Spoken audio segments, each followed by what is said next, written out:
Nakalaag ang taga-bukid sa Boracay. Akong i-vlog ang akong laag diri kay murag panagsarag gyud ta makaanhi diri sa Boracay, no? Aw kung wala mi nag-team building diri nga libre, dili man pud kumani diri. Dili ko kalaag diri kay wala mo koy kwarta. Ang among flight is from Lagindingan to Cebu, then Cebu to Katiklan. Bali connecting flight siya. O tanawa mga gahig ulo. Nanindog na wala pa naka-off ang seatbelt sign. Bitaw panaog na mayani.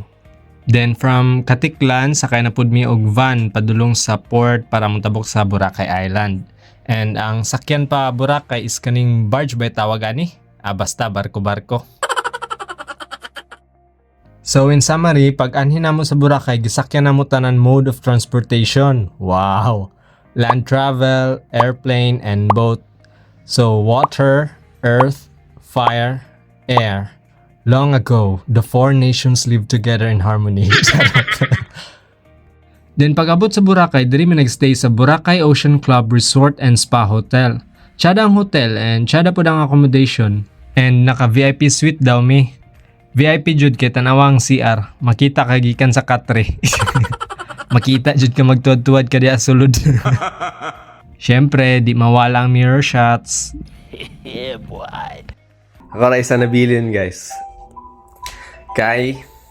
Kalibangon ko. Malibang sa ako.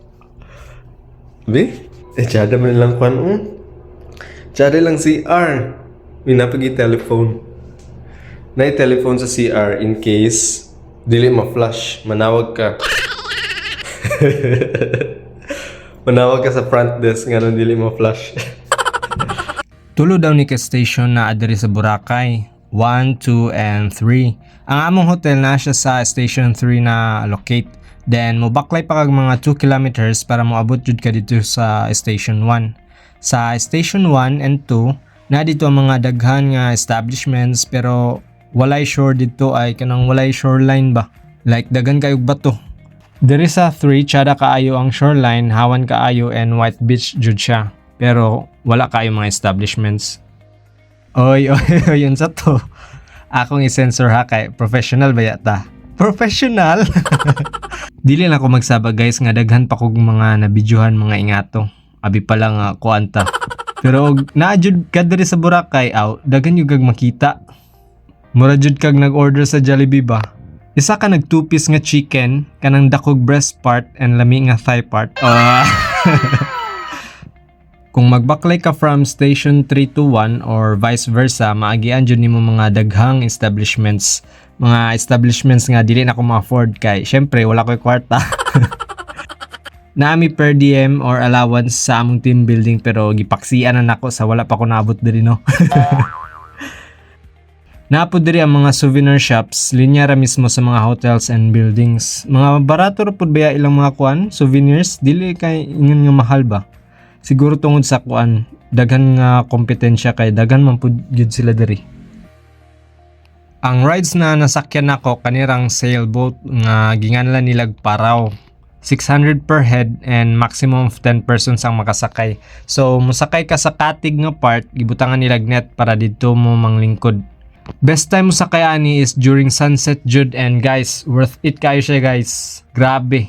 Given that tsada ang panahon. Ma-experience jud nimo ang tinuod nga sunset nga magpula-pula and orange-orange ang langit. Kung musakay ka ani during sunset, mawala jud nimong stress, mapulihan og depression. Bitaw guys, tsada kayo siya nga experience. Mura jud kag simuwanan na nagsakay sa bangka ba. See the line where the sky meets the sea, it calls me.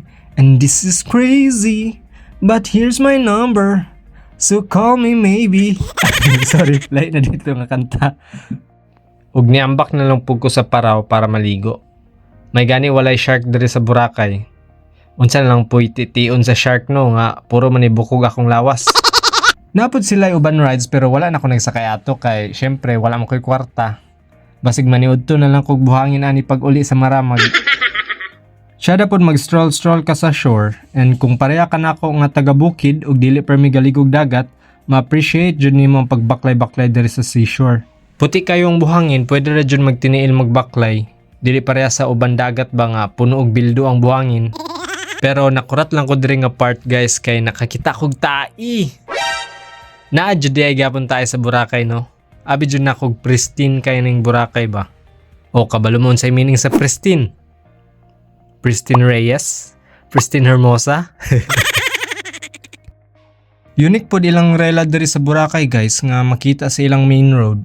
I-trike ang ilang term ani and kusog yapon mo dagan. Reasonable ra pod ang pliti sa ilang i-trike. Napod sila ay City Mall diri o. Nisulod ko nagpalit kog sunblock sa Watson kay basig masunog akong sunburn. Then nag-stop sa dayon mi diri sa Pick a Pearl kay nagpalit kog souvenir or remembrance nga perlas. Ga video pa ko sa sulod bawal man di mag video. So diara ang perlas nga akong gipalit gi-unwrap na ko sa balay.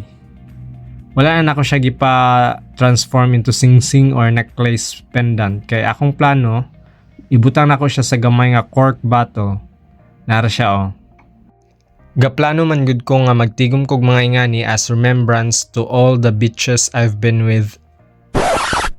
Wait, murag sayop to nga English. To all the beaches I've been to di ay.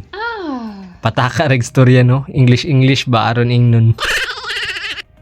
Worthwhile akong laag diri sa Boracay guys bisag dili kayo daghan akong naadtuan like kanang mga rides, island hopping and land tours.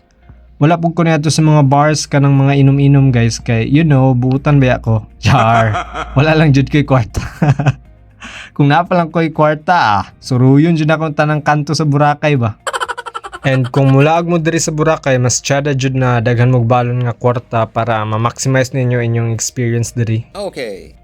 So after sa among vacation, nang uli na dayon mi, lisod sad. So maura to guys, thank you sa pagtan-aw sa vlog nga walay klaro. And guys, if you like this video, wala ko'y pake. Bitaw. Sige guys, bye!